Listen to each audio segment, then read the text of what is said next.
Hi everyone. For Martha's prompt at hashtag shufflecutcreate for the month of May, which I'm a little late, was she picked two cards, which was dishes and farm. And I said, what in the world am I going to do with this? So I'll show you what I did, but now I have to make this into a dish. I got to kind of make it look like a dish. And then I'll put it on the rest of my project and I'll show you. So I was really stumped on this one. I was like, I don't know. So I figured let's use a stamp that would look like a dish, give a dish a little bit of a design on it. And I thought, why don't we use one of these little flourishes here? If anyone's interested in this set, it's Sending Love by Gina K Designs, and she still this is an old one, but she still has it available, I'm pretty sure, if anyone's interested.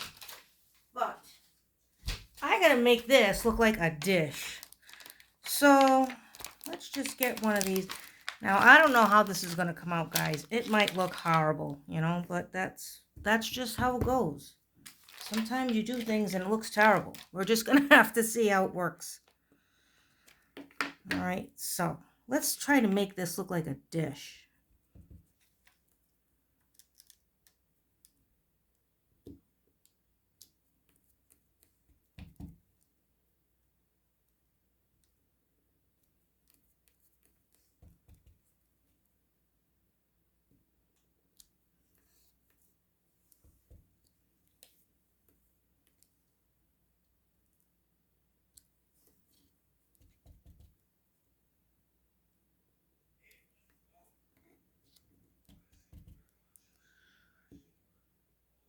If anyone is wondering what ink I'm using, it's VersaFine Clear. It's a pigment, and I don't like pigment inks, but this one is different.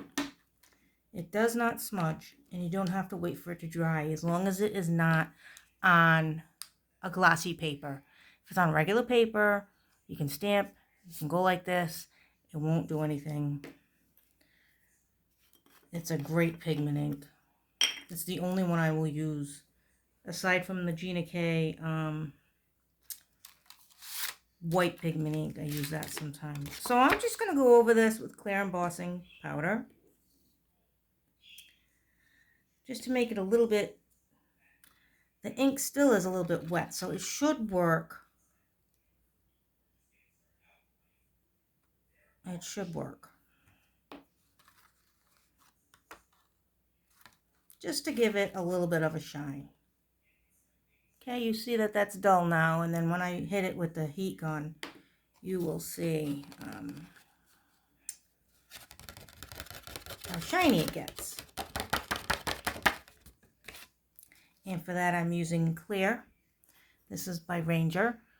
You can use any brand, really, but I want it clear. And the other thing is, this is super fine detail. If you're ever working with words, if you're stamping words like hello, hi, whatever, you always want to use, you can use whatever embossing powder you want, any color you want. Make sure it says super fine detail, because if you don't, when you start drying it, it's going to rise up and it's going to bubble up, and the letters are going to be kind of distorted, and it's not going to be too clear. So always use super fine when you're using letters. And I use a Wagner heat tool. I know there's a lot of paper craft heat tools you can use. I think this is a better brand. I mean, there's nothing wrong with those. I just think this is a little bit more powerful. And I'm just going to heat emboss it really quick.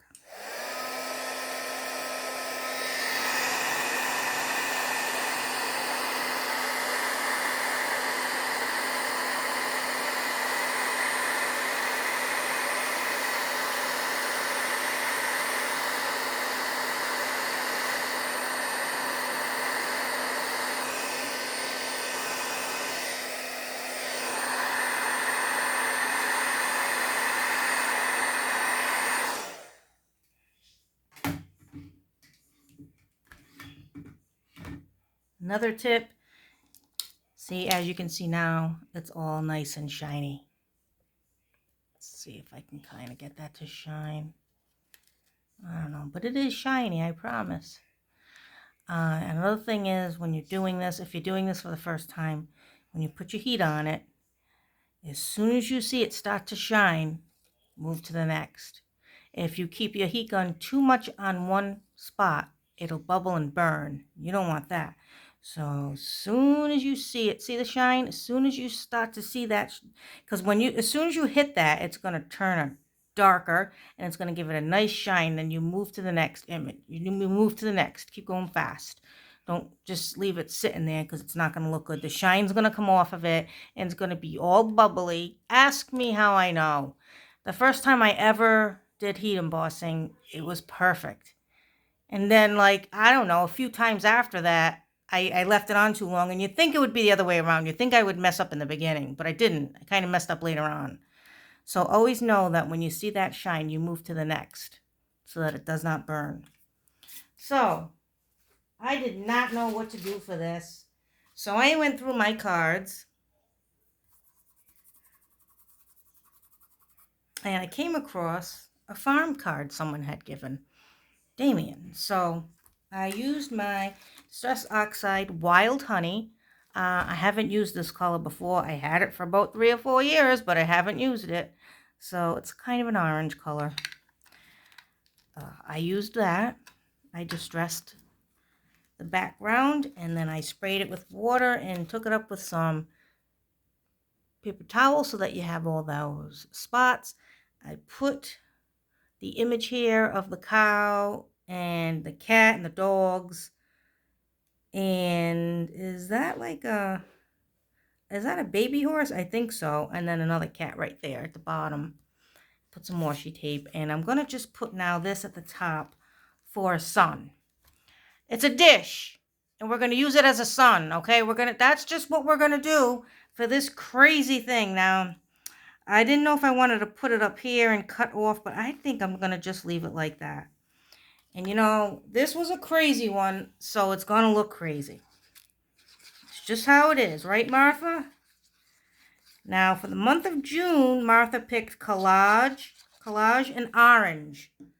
So that's a lot better than farm and dishes, I think. So I'm going to start working on that one too. And now I'm going to call this project done. Here it is once again. Farm and dishes. If anybody is interested in participating, Martha draws it once a month. You have a whole month. She usually draws it on the 25th of the month, I believe. And then I think hashtag make art with Martha, she does on the 20th of every month. I think that's correct. So if you want to join Cut Shuffle Create, she just gets a card deck, shuffles them up, cuts them all up, picks 2 cards, and then whatever that is, you have to create something, no matter how difficult. So this one was pretty difficult. I didn't really know what to do, but there you have it. So thanks for watching. Happy crafting, and I'll catch you next time. Bye.